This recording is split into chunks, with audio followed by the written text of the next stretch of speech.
Imagine a town where the streets were always bustling, the marketplace never slept. It was a city of ambition, where people prided themselves on their wealth, their influence, and their reputation. But beneath this glittering surface, a slow, silent decay had begun. Injustice had crept into the hearts of its people, like a vine strangling a beautiful garden. Lying became a common tool for getting ahead. Cheating in business was no longer seen as a sin, but as a clever strategy. The weak and the vulnerable were often overlooked, their pleas lost in the noise of commerce. Slowly, but surely, society began to see these wrongs as normal, even acceptable. "It's just how things are done," people would say with a shrug. In the midst of this town lived a man named Salim.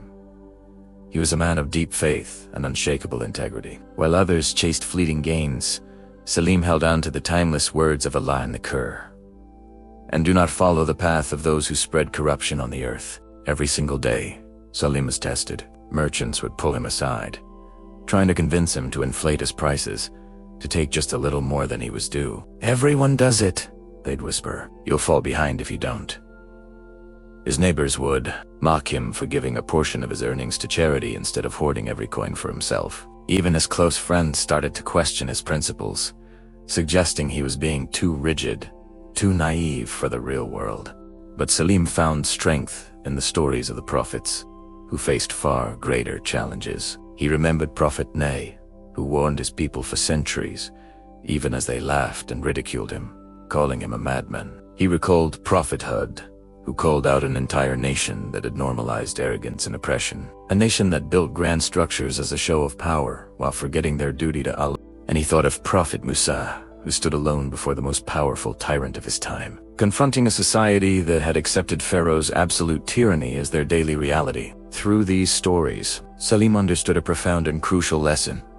Just because society normalizes something wrong, it does not make it right. Human approval is as fleeting as a passing cloud, but Allah's judgment is eternal and unchanging. The crowd's applause today can turn into tomorrow's condemnation, but standing for truth brings a peace that no worldly approval can offer. One day, the simmering injustice in the town reached its boiling point. A powerful, corrupt merchant tried to cheat a poor widow out of her only means of livelihood. He used confusing words and legal loopholes to take over her small plot of land. The crowd that had gathered simply watched. They muttered amongst themselves, some feeling a pang of pity, but no one stepped forward. They saw it as just another unfortunate event, how business is done. Their hearts had grown numb, but Salim could not remain silent. He had seen enough. He stepped forward, his voice calm but firm, cutting through the murmurs of the indifferent crowd. He looked a merchant in the eye and reminded him of his duty to be just. Then, turning to the crowd, he shared the powerful words of the Prophet Muhammad. "Peace be upon him. Whoever among you sees an evil, let him change it with his hand. If he cannot, then with his tongue. If he cannot, then with his heart, and that is the weakest of faith." At first, his words were met with scorn. "You're being naive, Salim," one man shouted. "This is how the world works. You can't change it. Mind your own business," another one scoffed. They saw his stand not as courage, but as foolishness. But Salim stood his ground. He spoke of accountability, of the day when every action would be weighed. He didn't raise his voice in anger, but spoke with the conviction of his faith.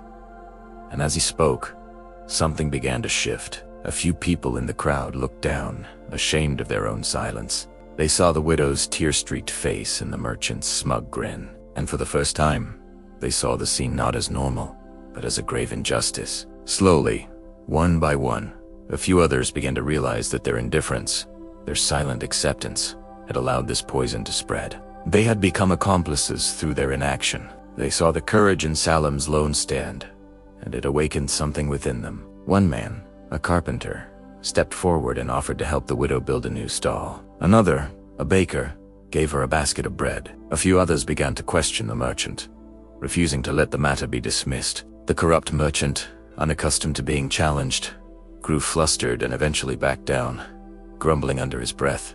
The widow, overwhelmed with gratitude, thanked Salim and those who had helped her. Society didn't change overnight. The town was not suddenly cleansed of all its faults, but a seed had been planted, the seed of awareness, of questioning the status quo. People began to talk. They started to ask themselves, if we normalize wrong, what does that make us? Are we not responsible for the world we create? Later that evening, Salim said in quiet reflection, he thought of another powerful verse from the Qur'an. Indeed, Allah does not change the condition of a people until they change what is in themselves.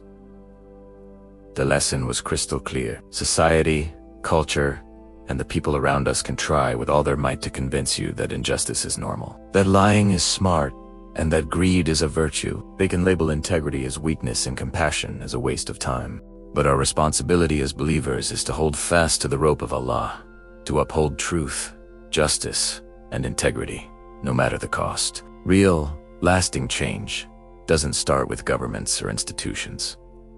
It starts within ourselves. It starts with one person deciding not to stay silent, one person choosing the right path, one person changing what is in their own heart. As the sun set, casting long shadows over the town, Salim prayed quietly. He knew that his path would not be easy. He would likely face more ridicule, perhaps even financial loss or social isolation for refusing to conform. But he also knew with a certainty that filled his heart with peace, that in the eyes of Allah, choosing what is right, especially when everyone else chooses what is wrong, was the only path of honor, dignity, and true lasting success. And so, in a world that is always eager to normalize what is wrong, let us remember the story of Let us remember that one person's faith, one person's courage, can be the spark that ignites the light of justice for an entire community.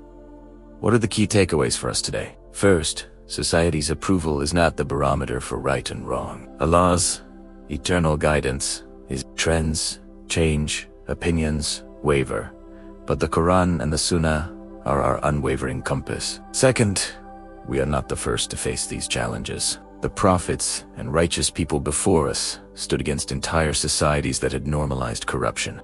Their stories are not just history, they are a blueprint for resilience. Third, and perhaps most importantly, change begins with you. It starts with your personal commitment to truth and your refusal to participate in wrongdoing, even in small ways. Your small acts of courage and awareness can create ripples that gradually influence the larger community. So the next time you hear someone say, "Everyone's doing it," or "It's just the way things are," take a moment to pause. Remember Salim. Remember that your integrity is not for sale, and your faith is worth more than the world's fleeting approval. Be the person who asks, "Is this right?" Not, "Just is this normal?" Be the spark. Thank you for watching. If this message resonated with you, please like, share, and subscribe for more content that aims to inspire and reflect. May we all be given the strength to stand for what is right, even when we stand alone.